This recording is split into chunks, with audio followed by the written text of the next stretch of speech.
Gloria al Señor.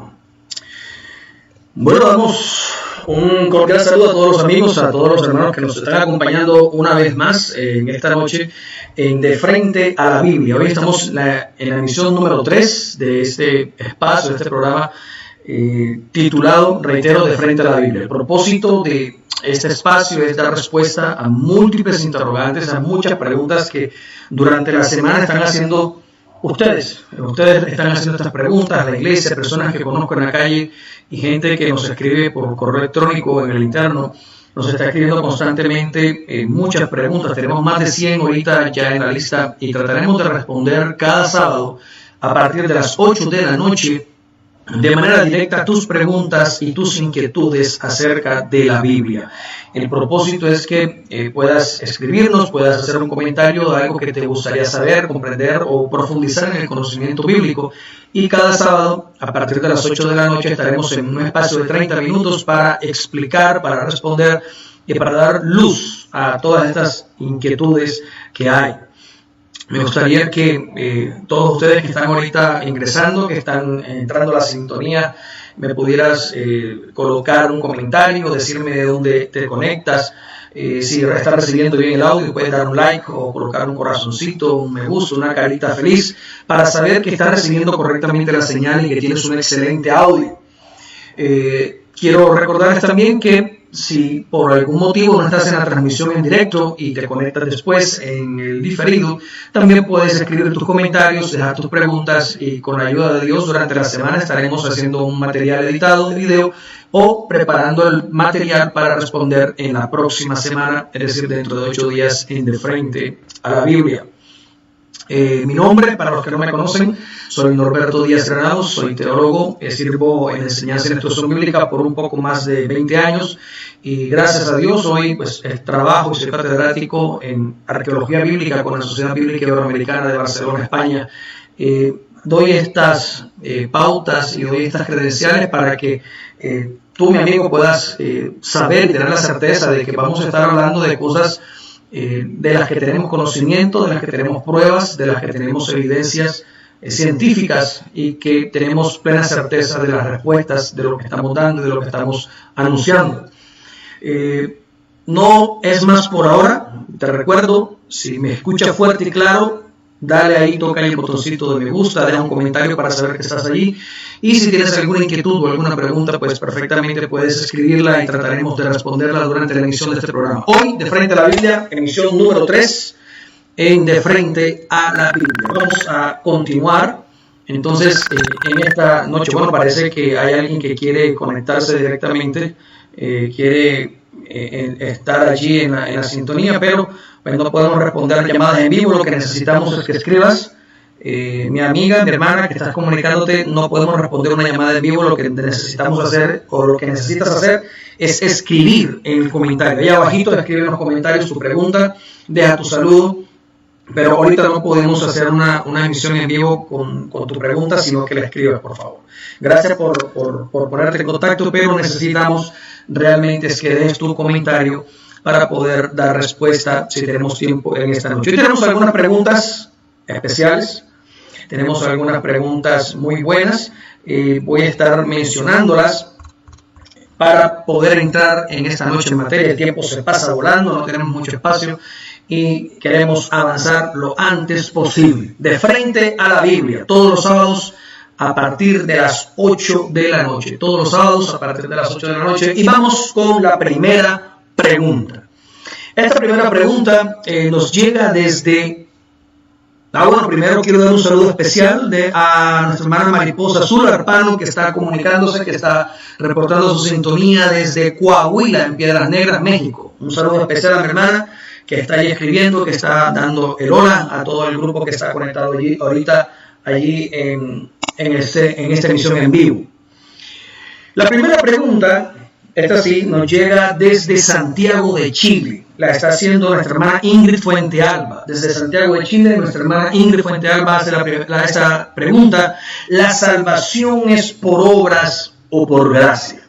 ¿La salvación es por obras o por gracia? Hace un comentario más aquí diciendo que siempre hay personas que leen la Biblia, ella también cuando la lee en Santiago que dice, tú crees, muéstrame tus obras, pero cuando lee el apóstol Pablo se encuentra con que la Biblia dice que la salvación es por fe y no por obras, es por gracia y no por obras, para que nadie se gloríe.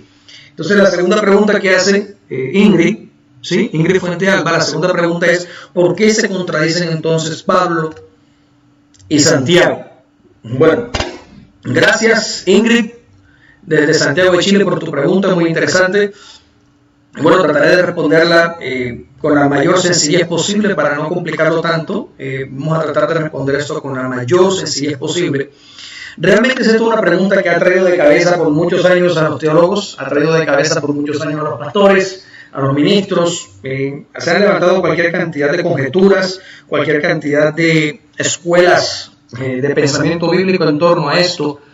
Aparecen por un lado los luteranos, aparecen por otro lado los calvinistas, y hay una batalla, hay una pugna bien terrible en cuanto a la predestinación, a la fe, a la gracia, a las obras.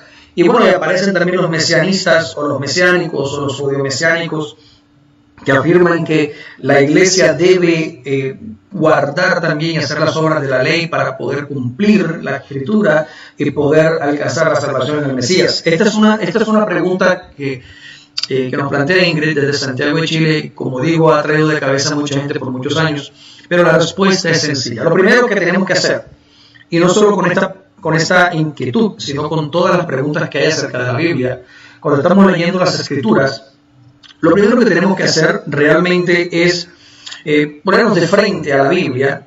Sí, ese es el título del programa, ponernos de frente a la Biblia y enfocarnos realmente en lo siguiente. Todo asunto de doctrina, de enseñanza, todo asunto de exhortación que aparece en la Escritura debe y siempre viene dirigida a un público en específico.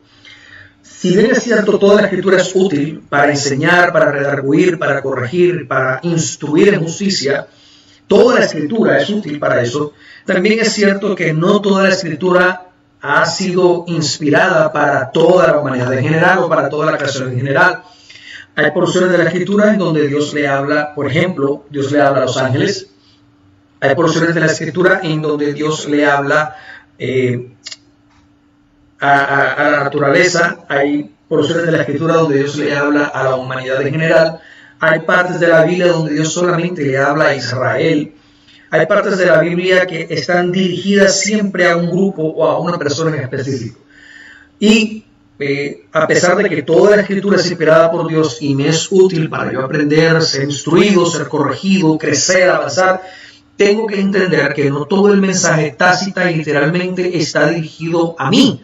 Entonces yo tengo que enfocarme en esto. En el caso particular de la pregunta de hoy, Santiago, por ejemplo, cuando usted lee la epístola de Santiago, se da cuenta que los destinatarios de esta carta de Santiago, y hay que decir no es Santiago sino Jacobo, el nombre correcto de esta carta es Jacobo, porque Santiago es una deformación lingüística de San Jaco o de San Jacobo. A lo largo de los años, pues la latinización de estas cartas conllevó a que se saliera el nombre de Jacobo y se convirtiera en Santiago por San Jaco. Pero realmente el nombre del autor de esta carta, a la que generalmente le decimos Santiago, es Jacobo. Entonces Jacobo escribe esta maravillosa carta, pero va dirigida enfáticamente a las 12 tribus en la diáspora, a las 12 tribus que están expatriadas, a las 12 tribus que están en el mundo, que están esparcidas por la tierra. Y entonces Santiago apunta a ellos y les dice a este grupo de judíos que se han convertido al Señor, quienes ya tienen un pacto previo en el monte Sinai, les dice a ellos, a los judíos, que deben demostrar lo que ellos creen con sus obras. Sin embargo, cuando el apóstol Pablo se refiere allá en Efesios, en Filipenses, en los Gálatas, y el apóstol Pablo no escribe a los judíos, escribe a la iglesia gentil en el mundo entero. Y es a la iglesia gentil a la que le dice que no debe buscar hacer obras para salvarse, porque la salvación no es por las obras que hagamos, sino por la gracia inefable que hemos recibido de parte de Dios. Aquí hay que decir algo, hay que notar, es que la salvación no solamente es un regalo. Dios entregó la salvación no solamente como un regalo. ¿Por qué? Porque cuando uno da un regalo, uno viene y le da un regalo a una persona y dice, mira, te regalo esto, el regalo implica un compromiso de retroalimentación. Entonces, cuando tú le regalas algo a una persona, la persona se siente en deuda y te lo quiere devolver. Y bueno, tú me invitaste hoy, bueno, invita hoy, yo invito mañana. Siempre hay una retroalimentación en los regalos. Por eso, para estas fiestas, todo el mundo se intercambia regalos porque nadie quiere quedarse atrás. Tú me regalas y yo te regalo. La salvación no solamente es un regalo, sino que es un regalo gratuito. ¿Qué quiere decir eso? Que Dios lo da y no espera recibir nada a cambio. Y en ese contexto, la palabra que define el regalo de Dios de la salvación no es regalo, sino dádiva. Porque la dádiva de Dios es eso, es un regalo gratuito. ¿Qué quiere decir esto? Que Dios regaló la salvación y no espera, hablando del pueblo gentil, de todas las naciones que no son Israel, no espera recibir algo a cambio porque regaló la salvación como una dádiva. Ese es el regalo que Dios hizo para el mundo, para la iglesia del Señor. Sin embargo, en lo tocante a Israel, los judíos tienen que hacer obras porque tienen un pacto que los amarra, que los ata al cumplimiento de una ley que Dios les entregó a ellos. Entonces, en el momento que los judíos se convertían al cristianismo, ellos tenían que demostrar su fe en obediencia de las obras que ellos guardaban de su pacto de la ley. Sin embargo, los gentiles, al no tener ley, no podían guardar las obras de la ley, sino que tenían que descansar. Y aún hoy, el gentil debe descansar en la dádiva que Dios le da. Así que el judío hace las obras de la ley y las guarda por cuanto la fe, para que entonces la fe de Dios venga y se ejecute y se efectúe en ella la salvación. Pero el gentil recibe la fe primero, recibe la dádiva de Dios primero, y por causa de haber sido salvo, ahora hace las obras de Dios de la fe. Ahora, es decir, para el gentil, las obras son una consecuencia de haber sido salvados. Para el judío, las obras son la guía, el camino para alcanzar ese regalo de la salvación. Son dos pactos distintos, son dos pueblos diferentes. Y por eso, cuando el judío quiere justificarse, tiene que hacer las obras de la ley para justificarse, para alcanzar cierta justificación delante de Dios. Sin embargo, cuando el judío deja el judaísmo y se convierte a Cristo y reposa en la gracia inefable de Dios y cree en la dádiva que Dios le ha dado, automáticamente deja de confiar en las obras muertas de la ley y entonces reposa en la confianza plena en la salvación que Cristo Jesús ha regalado. Ahí el judío deja de ser judío y se convierte a Cristo. Y el gentil deja de ser pagano gentil y se convierte a Cristo. Aquí es donde explica el apóstol Pablo que Dios elimina la pared intermedia entre dos pueblos y de Israel y del mundo gentil saca un remanente para hacer un solo cuerpo, y ese solo cuerpo se llama la iglesia de Cristo. Bueno, pero en otra ocasión estaremos hablando de esto, no es la pregunta, pero esta es la respuesta para ti, mi hermana Ingrid Fuente Alba. La salvación es por gracia, por la gracia inefable de Dios, no es jamás es por obras. Bueno, si tienes alguna inquietud adicional, si quieres comentar, si quieres debatir lo que he respondido, pues tienes toda la libertad, puedes escribir ahí abajo, puedes dejar tu comentario, puedes opinar qué te parece, o si tienes alguna otra inquietud que se derive de esta respuesta, pues estoy atento para poder responder si es posible ahorita mismo. La segunda pregunta hoy aquí en De Frente a la Biblia nos llega desde Chiclayo, al norte de Perú. Nos las envía una joven llamada Elvira. No tenemos más referencias. Me está haciendo un calor bien tremendo por acá. la temperatura fuerte. Bueno, no tenemos más referencias, pero aquí nos llega desde Chiclayo, el norte de Perú, nos llega una pregunta que nos está haciendo Elvira. Y dice, ¿por qué Dios creó a Satanás si sabía que le iba a traer muchos problemas antes de crearlo? ¿Por qué Dios crea a Satanás? Bueno, voy a tomar un vaso de agua primero, antes de responder esa pregunta, para refrescarme un poco aquí. ¿Por qué Dios creó a Satanás? Es la pregunta. Sí, bueno, es una pregunta válida, es una pregunta que mucha gente se ha hecho. Me la han hecho varias veces en público.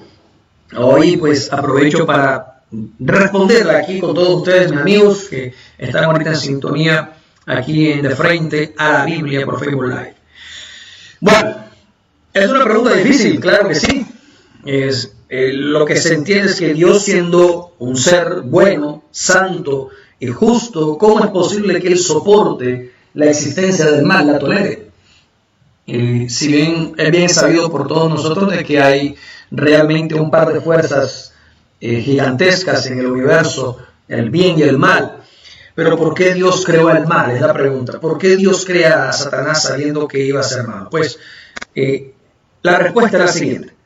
Dios crea inicialmente seres angelicales, seres espirituales, y finalmente crea toda la creación material, hace la creación material. Pero en estos seres angelicales, uno de ellos, el más grande de todos, el querubín grande y protector, es Luzbel. Este querubín, dice la Escritura, que fue el sello de la perfección de Dios, acabado en toda hermosura. Lo hizo santo, lo hizo bello, lo hizo hermoso, lo hizo con toda gloria y con toda majestad. ¿Qué quiero decir con esto? Que cuando Dios creó a Luzbel, creó a un ser bueno, creó a un ser perfecto, creó a un ser santo, creó a un ser puro, creó a un ser acabado en toda hermosura, bello, y se atrevió el Señor a darle este título como el sello de la perfección. Es decir, no había nada más perfecto que Él. Dios no creó al diablo, Él creó a Luzbel. Pero más adelante, a partir del corazón de Luzbel, de su corazón, nació un sentimiento de independencia a Dios. Luzbel quiso ser independiente, Luzbel quiso tomar sus propias decisiones, Luzbel quiso decidir por sí mismo, y un día dijo: subiré a lo alto, a los lados del norte, junto a las estrellas de Dios, allá en el monte santo, llegaré allá y me sentaré en el trono de Dios y seré semejante al Altísimo.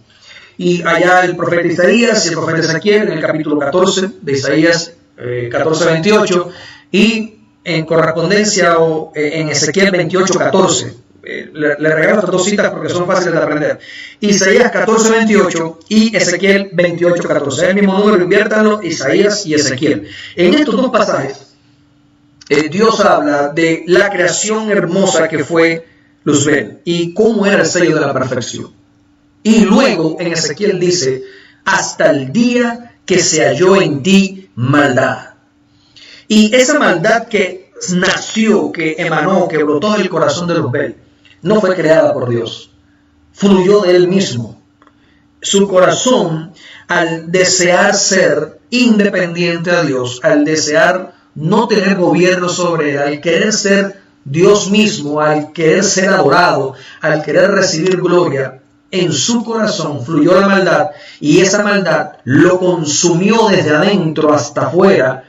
Y dice la Escritura que el Señor lo llama y le dice: espanto serás y para siempre dejarás de ser. En ese momento Luzbel dejó de ser el sello de la perfección, el cual Dios sí creó, y llegó a ser por sus propios medios el adversario o Satanás. Entonces, Dios no creó a Satanás, Dios no creó el mal. Él creó un ser perfecto, un ser acabado en toda hermosura, en toda belleza. Pero él, de su corazón, por su arrogancia, por su orgullo, de su propio interior, fluyó y brotó la maldad que lo consumió y que lo hizo llegar a ser Satanás. Entonces, con esto puedo decirle que es como en el caso del ser humano. El ser humano sucede lo mismo. Dios crea al hombre y lo crea puro, lo crea santo, lo crea perfecto, pero en el momento que él decide tomar un camino al lado del camino que Dios haya trazado. Recordemos que Dios coloca al hombre en el huerto del Edén y le da algunas instrucciones.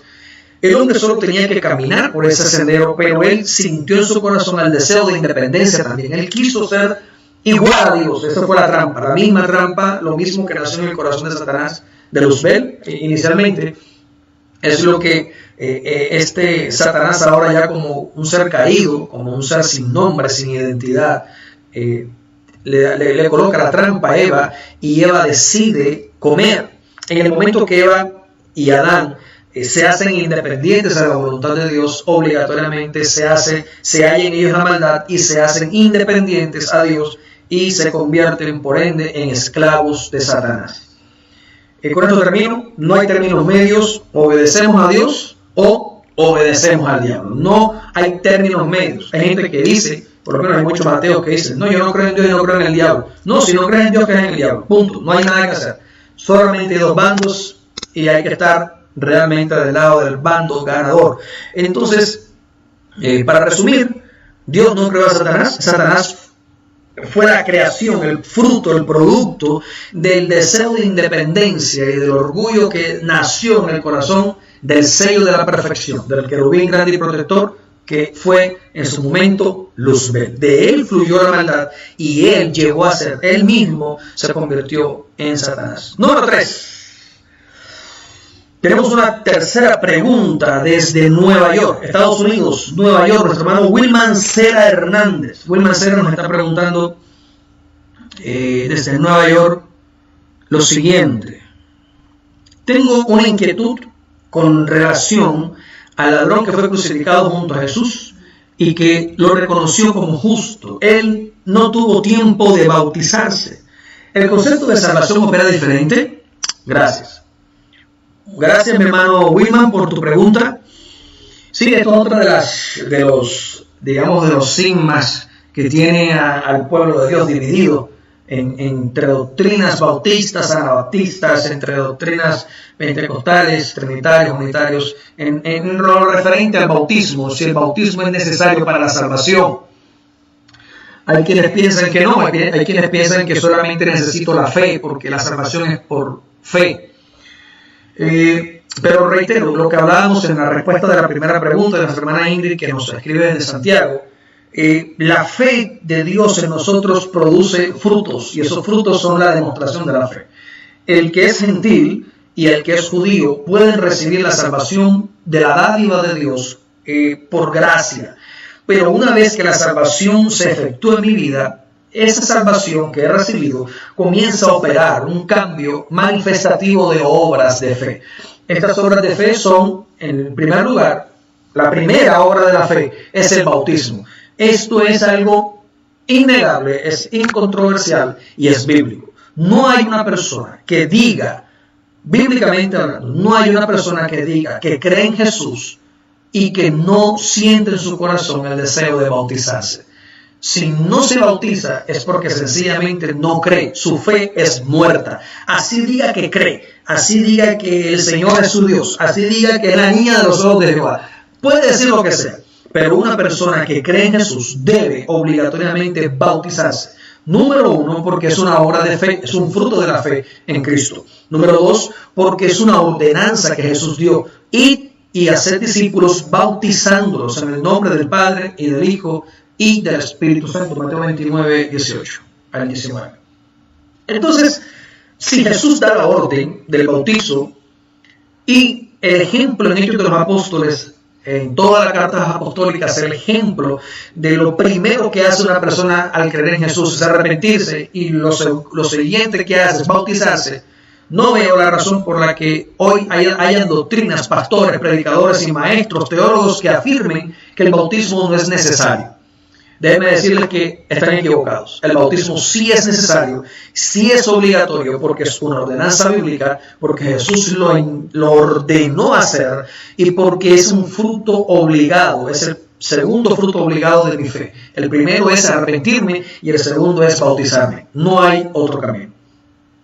Dicho esto, la pregunta de nuestro hermano Wilman tiene entonces validez. Cuando él dice, aquella persona que estuvo en la cruz del Calvario no se bautizó, pero Jesús le dijo, hoy estarás conmigo en el paraíso. ergo fue salvo. ¿Cómo es posible que este hombre haya recibido la salvación en la cruz, muriéndose sin haber sido bautizado, cuando, hermano Roberto, usted me está diciendo que para ser salvo tengo que bautizarme? Necesito pasar por el velo del agua para bautizarme, para ser salvo, perdón. Pues la respuesta es sencilla. En Romanos capítulo 6, versículo 3. Romanos capítulo 6, versículo 3 dice, voy a parafrasearlo un poco, si usted tiene la Biblia a la mano puede leerla, pero por causa del tiempo lo voy a parafrasear. Romanos capítulo 6, versículo 3 dice, ¿o no sabéis que todos los que hemos sido bautizados en Cristo Jesús, hemos sido bautizados en su muerte? Y el versículo 4 dice, porque somos sepultados, dice la Escritura, juntamente con él para muerte por el bautismo, dice la Escritura, a fin de que, como Cristo resucitó de los muertos, por la gloria del Padre, así también nosotros andemos en vida nueva. Esta instrucción que el apóstol Pablo da nos explica el por qué este varón, este hombre que estaba crucificado, fue salvo. ¿Por qué? Porque sencillamente morir en la cruz de Cristo es el bautismo. Nosotros somos bautizados en su muerte. El apóstol Pablo en Gálatas capítulo 2, versículo 20, Gálatas capítulo 2, versículo 20, dice, yo con Cristo estoy juntamente crucificado, y ya no vivo yo, sino que Cristo vive en mí. El apóstol Pablo dice, con Cristo estoy juntamente crucificado, y ya no vivo yo, mas Cristo vive en mí. La pregunta es, ¿cuándo Pablo se crucificó al lado de Jesús? Nunca. Físicamente hablando, Pablo nunca se crucificó al lado de Jesús. Pero ¿por qué él dice que estaba juntamente crucificado? Porque había sido bautizado en el nombre de Jesús. El bautismo en aguas es la muerte en la cruz para el creyente. Realmente cada uno de nosotros, para poder ser salvo, debería ser crucificado junto con Cristo y reconocerlo a Él como lo hizo este preso. Y en la muerte de Jesús, ahí en la cruz, muerto juntamente con Él, crucificado juntamente con Él, soy bautizado en su muerte. Lo que dice Romanos capítulo 6, versículo 3. Soy bautizado en la muerte de Cristo. Sin embargo, lógicamente, la única forma en la que el Evangelio podía avanzar en la tierra era que los creyentes no muriéramos. Dios necesitaba que los creyentes que se convertían a Él, las personas que se convertían a Él, fueran testigos de Él y predicaran el Evangelio a toda criatura. Pero si morían en el momento de creer y eran crucificados juntamente con Él, entonces el Evangelio no podría ser anunciado. ¿Qué hizo el Señor? Hizo el cambio y dijo, no van a morir en la cruz literalmente, sino que se van a bautizar en mi nombre. Y cuando se bauticen, serán crucificados conmigo en el Espíritu, y serán sepultados conmigo en mi muerte, y resucitarán al salir del agua. Conmigo serán resucitados a una nueva vida. En conclusión, mi hermano Wilman Serra, el hombre que fue crucificado al lado de Jesús, él fue bautizado en la muerte de Cristo de manera literal. Por tanto, su fe, que la necesitó para creer que Él era el Hijo de Dios, su fe le llevó al arrepentimiento allí y le dijo, acuérdate de mí. Esa fue su manera de arrepentirse, de pedirle perdón. Acuérdate de mí cuando vengas en tu reino. Ahí está la primera obra de la fe, arrepentirse. Y la segunda obra de la fe fue bautizarse. ¿Cómo se bautizó? De la única forma que hay que bautizarse, en la muerte de Cristo. Él fue bautizado literalmente en la muerte con Jesús. Todos nosotros morimos con Cristo en el momento en que somos bautizados en aguas en la fe de Cristo Jesús. Por lo tanto, bíblicamente, el preso que muere junto a Jesús en la cruz del Calvario sí se bautizó en la muerte de Cristo y por eso recibió la salvación. Por tanto, todo creyente que recibe la fe en Jesús debe, de manera obligatoria, inmediatamente bautizarse, porque es la única forma en la que va a ser crucificado juntamente con Cristo Jesús. Gloria al Señor. Bueno, a los hermanos y a los amigos que están llegando apenas ahorita al programa La Sintonía, les recuerdo que estamos de frente a la Biblia, respondiendo preguntas, inquietudes y algunos cuestionamientos bastante interesantes acerca de la palabra de Dios. Te invito a que nos escribas desde dónde nos estás sintonizando, deja tu pregunta, deja tu inquietud. Si tengo tiempo de responderla ahora mismo, pues estaré respondiéndola enseguida. Si no, el próximo sábado estaremos dando respuesta. O podrás entrar al canal de YouTube, que estaré dejando el link abajo aquí en los comentarios para que te suscribas y para que recibas todas las notificaciones de los nuevos videos y de las nuevas respuestas que estaremos dando semana a semana. Les recuerdo, son más de 100 preguntas que estamos respondiendo y pues aquí vamos. Dios nos ayude para seguir adelante. Tenemos otra pregunta desde la ciudad de Barranquilla, Colombia. Desde la ciudad de Barranquilla, Colombia, nuestra hermana Angelina Pereira. Angelina Pereira nos está preguntando, ¿es cierto que Yahvé celebró la cena en el Hades? ¿Es cierto que Yahvé celebró la cena en el Hades? Bueno, entiendo la pregunta. Mi hermana quiere saber si la cena, la Pascua, Jesús la celebró en el infierno. Si él celebró la Pascua en el infierno. Esta pregunta es una pregunta bastante avanzada. La respuesta también no es sencilla, pero de antemano digo que voy a darte una respuesta aquí rápido, mi hermana Angelina. Voy a dar una respuesta a esta pregunta bíblicamente, le voy a dar una respuesta, pero me comprometo con la ayuda de Dios a preparar un material profundo, porque esta pregunta requiere más tiempo para poder explicar al detalle. Y por eso los invito a todos ustedes que ya vieron esta pregunta, si quieren ver la respuesta ampliada, completa, te suscribas al canal de YouTube, porque estaré subiendo la respuesta total a esta pregunta con detalles, con citas bíblicas, con explicaciones lingüísticas y todo, para que no quede ninguna duda de la respuesta. Esta pregunta surge por alguna palabra que aparece en el Evangelio de Mateo, si no estoy mal, en el capítulo 27, cuando Jesús le dice a sus discípulos que entren y que le digan al hombre que lleva un cántaro de agua, el maestro te dice que viene a preparar el lugar donde va a comer la cena con sus discípulos. Ese es el pasaje. Ese pasaje aparece en Mateo, aparece en Marcos y aparece en Lucas. En los 3 evangelios sinópticos aparece esta cita con algunas adiciones entre una cita y la otra, entre un verso y otro, pero todos se complementan entre sí. Sin embargo, en el Evangelio de Mateo aparece una mención especial que no aparece ni en Marcos y tampoco aparece en Lucas. Y resulta que en el griego aparece la mención de este varón y le llama el fulano o el fulano de tal. Esta referencia creo que es Edonis. No recuerdo ahorita en el griego, pero creo que es Edonis. Esta referencia solamente aparece allí en Mateo capítulo 27, refiriéndose al hombre que lleva el cántaro y le llama el fulano de tal. Y aparece también, oiga bien, en el libro de Ruth.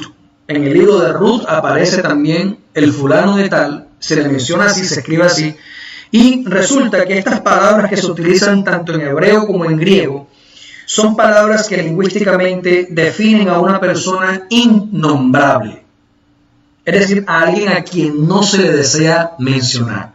A alguien que no tiene nombre.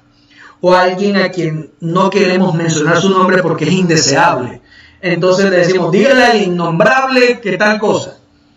Por aquí hay cierto personaje político en Colombia que tiene ese apodo ahorita, le dicen al innombrable o al inmencionable, no voy a decir el nombre, ustedes saque su conclusión a quién es, y si no sabe, búsquelo, por favor. Y a este personaje que ha causado tanta repulsión en la historia actual de Colombia, tiene muchos detractores, mucha gente lo odia, mucha gente le tiene rabia, mucha gente quisiera desaparecerlo, le llaman el innombrable. el inmencionable, porque no quieren decir su nombre ni su apellido. Entonces, esa manera de referirse a una persona con tanta, de una forma tan despectiva, es la que Jesús utiliza aquí en Mateo 27 y la que se utiliza en Ruth cuando se le menciona o se le llama el fulano aquel o el fulano de tal. Pues resulta que en Ruth, este fulano de tal es el pariente más cercano de Ruth que no quiso redimirla. Y cuando él no la quiso redimir, pues en Ruth no aparece mencionado su nombre, sino que en hebreo se le dice el tal fulano. Es decir, es alguien innombrable. Y luego aparece el tal fulano otra vez en Mateo capítulo 27. Y esta referencia no aparece en ningún otro evangelio sinóptico, sino solamente en Mateo, como si Dios quisiera decirnos algo especial. Y sí, realmente Dios quiere decirnos algo especial acá. Y entonces tenemos que retrotraernos o tenemos que viajar en el tiempo hasta Ruth y entender cómo Dios utiliza los tipos o la tipología en este maravilloso libro poético de Ruth. Y podemos ver algunos tipos, como en el caso de Ruth, que representa realmente a la iglesia, a esta chica la representa Ruth, a la iglesia. Boz, que es el redentor, es tipo de Jesucristo. Noemí es tipo de Israel.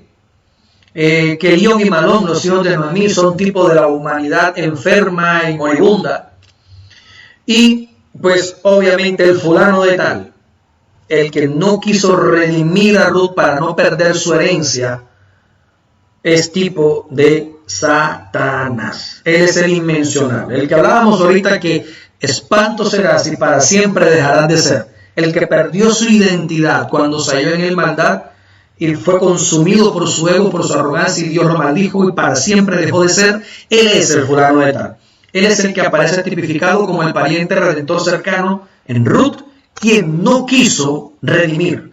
Y entonces le entrega esa potestad a Boz, que sí es el redentor de Ruth finalmente, para que Ruth pueda recibir su herencia, su heredad y ser parte del pueblo de Dios finalmente. Entonces, allí en Mateo, el Señor se refiere al fulano de tal y le dice, dile, en Mateo en el capítulo 27 le dice, dile al fulano de tal, díganle a él que voy a comer la cena con mis discípulos en su propia cara, delante de él. Y pues de manera obligada salta a mi mente, a mi memoria, el Salmo 23, cuando dice, aderezas la mesa delante de mí en presencia de mis angustiadores. Aderezar la mesa es, pones la mesa, sirves la mesa, me sirves a mí, Dios, de frente al que es el angustiador de mi alma. Pones la mesa y me sientas a comer contigo en la misma cara del fulano de tal. Y se me viene a la mente ese Salmo 23, en donde Dios pone a su pueblo, a sus elegidos, a comer enfrente del enemigo, para que el enemigo se dé cuenta de que somos hijos en la casa del rey. Fue lo que hizo Dios con Josué, cuando los puso a comer en los valles de Jericó. Todo Jericó, los angustiadores, los enemigos a los que iban a enfrentarse, vieron comer a Israel a Pascua. Desde adentro de la ciudad los vieron comer. Dios puso la mesa para que Israel comiera y luego los derrotó. Es exactamente lo que sucede en el aposento alto. Jesús sirvió la mesa y puso a sus discípulos a comer en la propia cara del fulano de tal, porque allí, esa noche, fue cuando comenzó la derrota eterna de Satanás. Fue cuando Jesús pudo iniciar el proceso de redención para poder dar la dádiva a todo aquel que en él cree, para que no se pierda, sino que tenga la vida eterna. En ese sentido, hermana Angelina, Jesús celebra la Pascua delante del enemigo, delante del fulano de tal, delante de Satanás. ¿Hay alguna otra explicación más profunda? No tengo tiempo ahora, por eso les digo, suscríbanse al canal de YouTube, les voy a dejar el link aquí abajito en los comentarios. Usted ingresa ahí, llegue al canal, suscríbase, toque la campanita y quédese ahí atento para cuando suba la explicación detallada de esta pregunta, porque está bien interesante. Muchas gracias, hermana Angelina, por tu pregunta, por participar. Bueno, creo que no tenemos tiempo ya. No, ya se nos acabó el tiempo, nos quedó pendiente una pregunta de nuestro hermano Nico. Creo que también es de Malambo, de Barranquilla.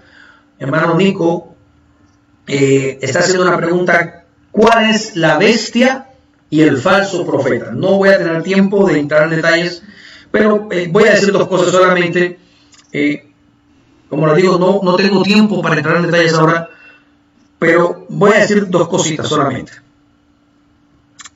La primera es que bíblicamente tanto la bestia como el falso profeta aparecen en el Apocalipsis como algún personaje, como un ser humano.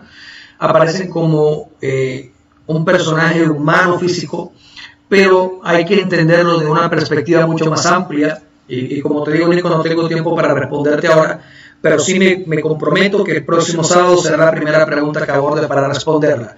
Pero lo que te puedo decir ahora es que la bestia, tanto la bestia como el falso profeta, no son personas, no son animales, no son fieras como tal. La bestia y el falso profeta realmente son instituciones, son organizaciones mundiales, las cuales voy a estar detallando con la ayuda de Dios la próxima semana, o estaré haciendo el video y lo estaré subiendo para dejarlo allí grabado en el canal de YouTube. Muchas gracias a todos mis amigos, a todos los que han estado conmigo en la sintonía en esta noche. Gracias por habernos acompañado, ha sido de gran bendición. Todos ustedes, estas preguntas que nos han hecho, los comentarios que estamos recibiendo también. Recuerda, de frente a la Biblia, todos los sábados a partir de las 8 de la noche. Estaremos durante 30 minutos respondiendo y dando luz a algunos aspectos de las Escrituras que aparecen a veces muy oscuros para poderlos comprender de manera literal, de manera rápida. Y pues este es el propósito de este espacio. Si tienes alguna pregunta, alguna inquietud al respecto de la Biblia, sea cual sea, escríbela por favor, escríbela al interno, escríbela en los comentarios en el canal de YouTube, suscríbete al canal, deja tu comentario porque queremos seguir creciendo. Como les digo, tenemos una serie de más de 100 preguntas ya en stand-by que tenemos que ir resolviendo cada semana, más las que se suman cada día. Así que si tienes una pregunta, de una vez escríbela y estaremos atentos para poder responderla a la mayor brevedad posible. Deja tu comentario, de dónde nos escribes, de dónde eres, y esperamos realmente que tengas un fin de semana maravilloso, que ya el año que viene estaremos en el primer programa de Frente a la Biblia la próxima semana. Hoy me despido de todos ustedes, deseándoles que tengan un año final feliz, que Dios les bendiga grandemente, que todas sus metas, sus propósitos, sus sueños y sus deseos, Dios se los conceda en el próximo año 2020. Un abrazo a todos. Recuerda, te habló tu hermano y amigo Norberto Díaz Granados desde la ciudad de Cúcuta, Colombia. Un abrazo especial y no olvides de suscribirte. Bendiciones a todos y que el Señor los bendiga en abundancia. Chao, chao.